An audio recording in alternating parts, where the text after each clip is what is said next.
Hello hi അസ്സലാമു അലൈക്കും. ഇന്ന് ഞാൻ ഉണ്ടാക്കിയത് ബേക്കറിയിലൊക്കെ കിട്ടുന്ന നല്ല ടേസ്റ്റി ആയിട്ടുള്ള ഒരു ഡേറ്റ്സിൻ്റെ കേക്കാണ് കേട്ടോ.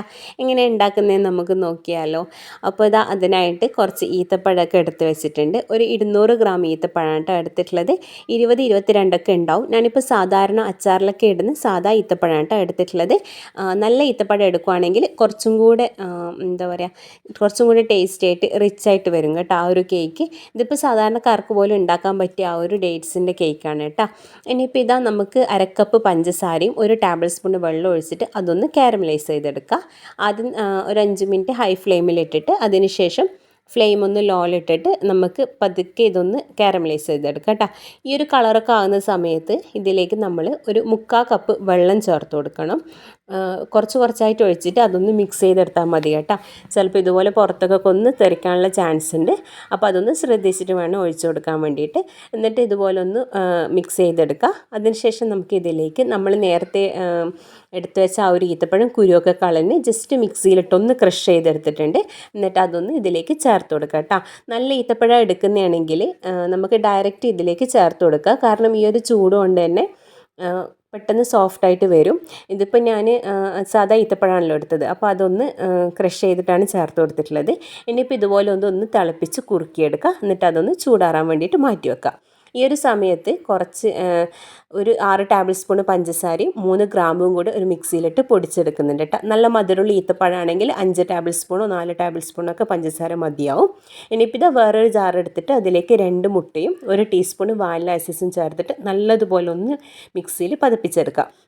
നല്ലോണം അതൊന്ന് അടിച്ചെടുക്കണം കേട്ടോ. എന്നിട്ട് അതിന് ശേഷം നമ്മൾ നേരത്തെ പൊടിച്ച് പഞ്ചസാര ചേർത്ത് കൊടുക്കുന്നുണ്ട്. ഇനിയിപ്പോൾ അതും കൂടി മിക്സിയിൽ നല്ലതുപോലെ അടിച്ചെടുക്കുക. ഇനിയിപ്പോൾ ഇതിലേക്ക് അരക്കപ്പിൽ നിന്ന് 2 ടേബിൾ സ്പൂൺ കുറവാണ് കേട്ടോ ഞാൻ ഓയിൽ ഒഴിച്ച് കൊടുക്കുന്നത്.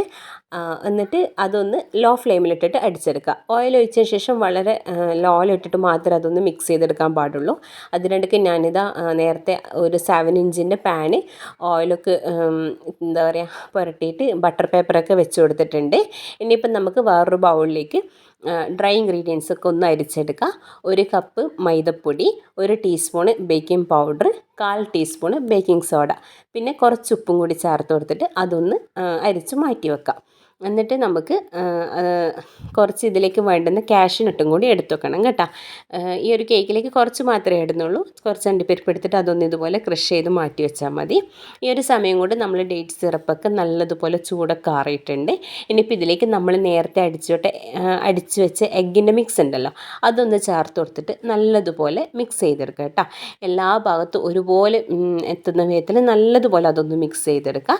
എന്നിട്ട് അതിന് ശേഷം നമ്മൾ നേരത്തെ ഡ്രൈ ഇൻഗ്രീഡിയൻസ് ഒക്കെ എടുത്ത് വെച്ചിട്ടുണ്ടല്ലോ, അപ്പോൾ അരിച്ചെടുത്ത് വെച്ചിട്ടുണ്ടല്ലോ അതൊക്കെ ഒന്ന് ചേർത്ത് കൊടുക്കുക. ഇതിപ്പോൾ ഇതിങ്ങനെ കുറച്ചായിട്ട് ചേർത്ത് കൊടുത്തിട്ട് ഒന്ന് മിക്സ് ചെയ്തെടുക്കണം കേട്ടോ. 2-3 പ്രാവശ്യമൊക്കെ ബാച്ചായിട്ട് വേണം ഇട്ട് കൊടുത്തിട്ട് അതൊന്ന് മിക്സ് ചെയ്തെടുക്കാൻ. ഇനിയിപ്പോൾ നേരത്തെ നമ്മൾ എടുത്ത് വെച്ച ആ ഒരു നട്ട്സിലേക്ക് കുറച്ച് പൊടിയിട്ടിട്ട് ആ ഒരു അരിച്ച പൊടിയെ കുറച്ചിട്ടിട്ട് അതൊന്ന് ഇളക്കി ഇട്ട് കൊടുക്കുന്നുണ്ട്. എന്താ വെച്ച് കഴിഞ്ഞാൽ എന്നാൽ മാത്രമേ ഈ ഒരു പൊടിയോട് ഇടുമ്പോൾ മാത്രമേ നമുക്ക് നട്ട്സൊക്കെ അവിടെ ഇവിടെയായിട്ടൊക്കെ കിട്ടുള്ളൂ. ഇനിയിപ്പോൾ നമ്മളിതൊന്ന് പാനിലേക്ക് ഒഴിച്ചു കൊടുക്കുക. ഈ ഒരു കൺസിസ്റ്റൻസിയാണ് കേട്ടോ വേണ്ടത്. എന്നിട്ട് അതിൻ്റെ എയർ ബബിൾസൊക്കെ പോകാൻ വേണ്ടിയിട്ട് ജസ്റ്റ് അതൊന്ന് ടൂത്ത് പിക്ക് വെച്ചിട്ട് അതൊന്ന് ഇളക്കി കൊടുക്കുന്നുണ്ട്. എന്നിട്ട് നമുക്ക് ഡെക്കറേഷന് വേണ്ടിയിട്ട് അണ്ടിപ്പരിപ്പോ മുന്തിരിയൊക്കെ ചേർത്തിട്ട് അതൊന്ന് ബേക്ക് ചെയ്തെടുക്കാം. ഞാനിപ്പോൾ ഓവനിലാണ് കേട്ടോ ബേക്ക് ചെയ്തെടുക്കുന്നത്. 180 ഡിഗ്രിയിൽ 30 മിനിറ്റ് ആദ്യം അതൊന്ന് ബേക്ക് ചെയ്തെടുക്കുക. എന്നിട്ട് അതിന് ശേഷം 160 ഡിഗ്രിയിൽ 25 മിനിറ്റും കൂടി ബേക്ക് ചെയ്തെടുക്കുക. അപ്പോൾ ഗ്യാസ് സ്റ്റൗവിലാണെങ്കിൽ നിങ്ങൾ എന്താക്കണം, ഒരു മീഡിയം ഫ്ലെയിമിലിട്ടിട്ട് ആദ്യം ഒരു 30 മിനിറ്റൊക്കെ അതൊന്ന് ബേക്ക് ചെയ്തെടുക്കുക. അതിനുശേഷം ലോ ഫ്ലെയിമിലിട്ടിട്ട് 25 മിനിറ്റൊക്കെ അതൊന്ന് ബേക്ക് ചെയ്തെടുക്കുക. ഇനിയിപ്പോൾ ചൂടൊക്കെ ആറിയിട്ട് വേണം കേട്ടോ കട്ട് ചെയ്യാൻ വേണ്ടിയിട്ട്. നല്ലോണം ചൂടാറിയ ശേഷം മാത്രമേ കട്ട് ചെയ്യാൻ പറ്റുള്ളൂ. എൻ്റെ ഒരു ഒപ്പീനിയൻ എന്ന് പറയുന്നത് ഈ കേക്ക് ആയതിനു ശേഷം നമ്മളൊരു 8 മണിക്കൂറെങ്കിലും കഴിഞ്ഞിട്ട് വേണം ഇതൊന്ന് കട്ട് ചെയ്ത് കഴിക്കാനെടുക്കാൻ വേണ്ടിയിട്ട്. 8-10 മണിക്കൂർ കഴിഞ്ഞിട്ട് മാത്രമേ കേട്ടോ ഇത് കഴിക്കാൻ പാടുള്ളൂ.